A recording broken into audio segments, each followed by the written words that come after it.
Halo, perkenalkan nama saya Zalfa Nabila Aprilianti dengan NIM 25117440082.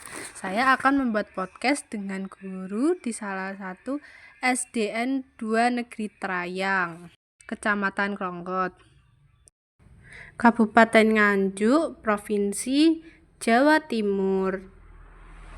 Kita ketemu lagi nanti di podcast Salon Guru. Bye. Halo sahabat pendidikan, selamat datang kembali di podcast Calon Guru. Ruang diskusi kita untuk membahas isu-isu penting terkait dengan pendidikan karakter.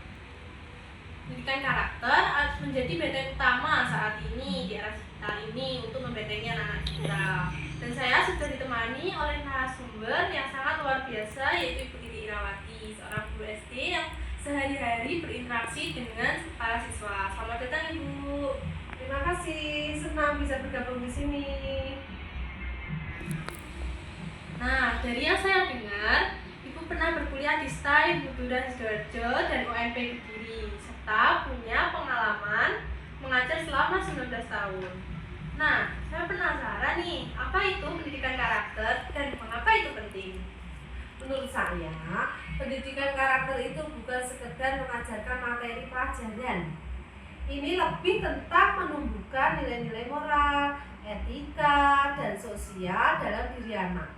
Ini tentang bagaimana anak bisa menjadi pribadi yang jujur, bertanggung jawab, peduli, dan punya empati. Intinya kita membentuk fondasi kepribadian mereka.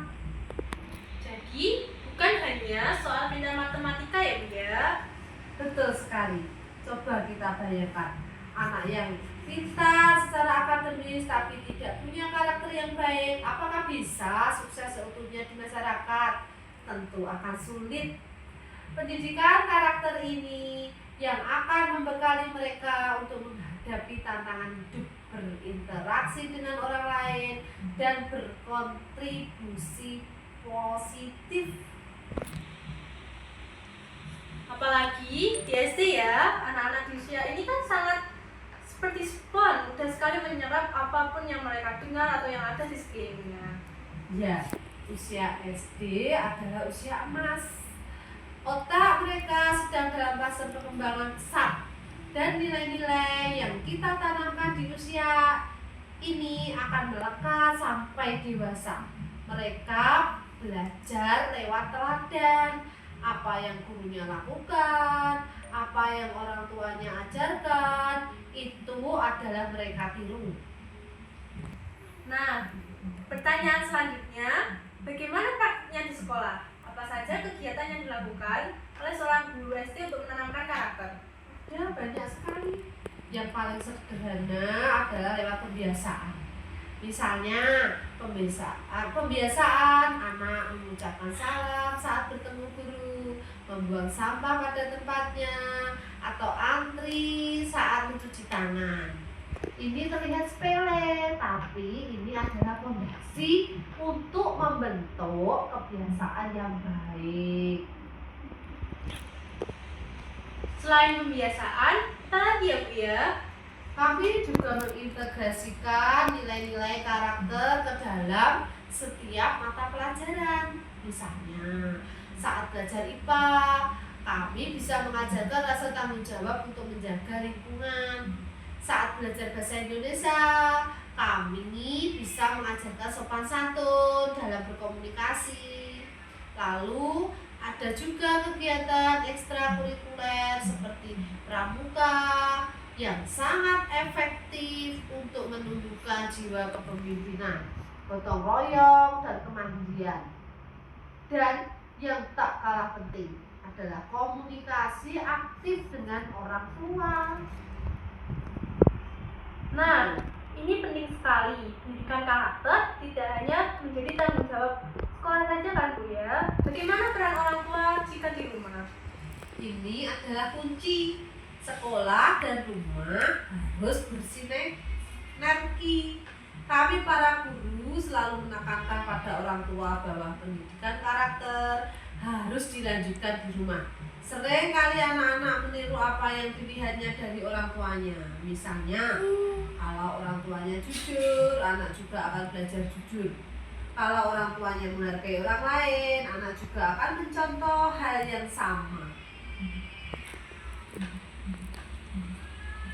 Jadi, orang tua harus menjadi contoh nyata ya Bu ya?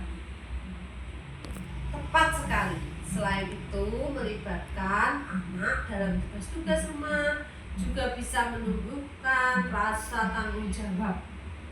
Misalnya, merapikan mainan, membantu menyiram tanaman, atau merapikan tempat tidur. Itu semua adalah bagian dari pendidikan karakter. Nah, apa sih tantangan terbesar dalam pendidikan karakter di era digital ini?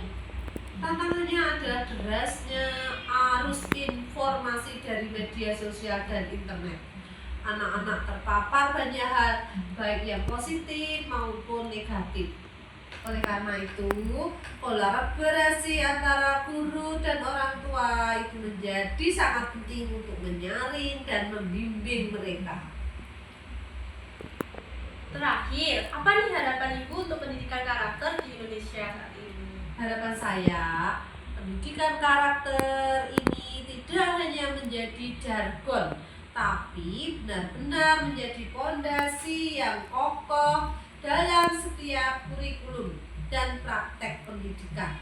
Saya berharap anak-anak Indonesia tidak hanya menjadi generasi yang cerdas, tapi juga memiliki hati yang mulia dan karakter yang kuat, karena mereka lah calon pemimpin bangsa di masa depan. Sebuah pesan yang sangat mendalam. Terima kasih Bu Titi atas sharing yang sangat mencerahkan. Jadi, sahabat pendidikan, mari jadikan pendidikan karakter bukan hanya sebuah jargon, tapi sebagai prioritas utama, karena membangun karakter sama dengan membangun bangsa. Sampai jumpa di episode selanjutnya. Nah, sedikit tambahan, ini adalah penerapan pendidikan karakter di SDN 2 Krayang.